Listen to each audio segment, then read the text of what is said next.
જય ભારત, જય સંવિધાન, જય આદિવાસી। હું પ્રવીણ વેપારગી પંચમહાલ કલેક્ટર શ્રીના ઓફિસના દ્વારાથી અમે આજે 3 દિવસથી ધરણા પર બેઠેલા છીએ અને અમારી માંગણી એ છે કે શહેરા તાલુકામાં જે અત્યાચાર થાય છે અને શહેરા તાલુકાની પોલીસ એ અત્યાચારને છાવરી રહી છે એની માટેના ધરણા છે અને અમને ન્યાય મળે એની માટે થઈને અમે બેઠા છીએ।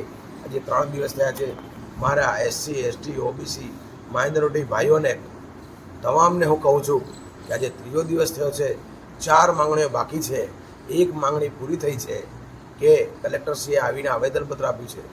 કલેક્ટરશ્રીએ 4 માંગણીઓ પૂરી કરવા માટે બાંહેધરી આપી છે, પણ આપણે લોકો અહીંયા આ 3જા દિવસના ધરણા કાર્યક્રમમાં એસસી એસટી ઓબીસી માઇનોરિટી અને તમામ શોષિત વંચિત લોકો કોઈ પણ દબાણમાં આવ્યા વગર, કોઈ પણ પાર્ટી સાર્ટીના દંડા છોડીને આજે સંવૈધાનિક ધરણા એ એક આ ન્યાયિક છે અને આમાં આપ તમામ લોકો આવો, ખાસ કરીને શહેરા તાલુકાના અને પંચમહાલ તાલુકાના અને પંચમહાલ જિલ્લાના આ લોકો આપણે આવીએ અને કલેક્ટરશ્રીના દરવાજા પર ધરણા છે એ ધરણાને આપણે સાથ આપીએ અને ન્યાય મળે।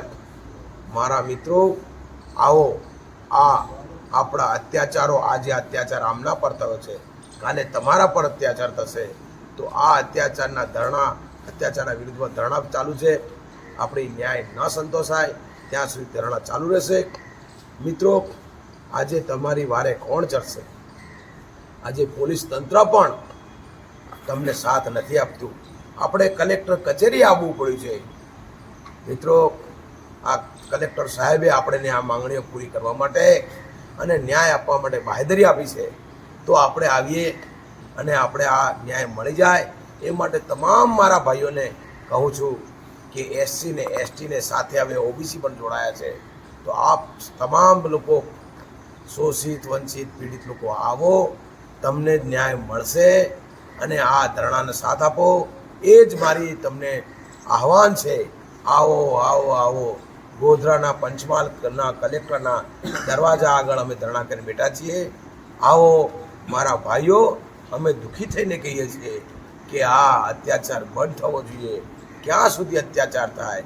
દેશમાં આજે 75 વર્ષ થઈ ગયા છે, તો પણ આજે આ અત્યાચારો ચાલુ છે। મિત્રો, તો આવો, ન્યાયના ધરણાને આપણે સમર્થન આપીએ અને ન્યાય મળે એ માટેની તમને હું અરજ કરું છું, વિનંતી કરું છું। આવો આવો આવો।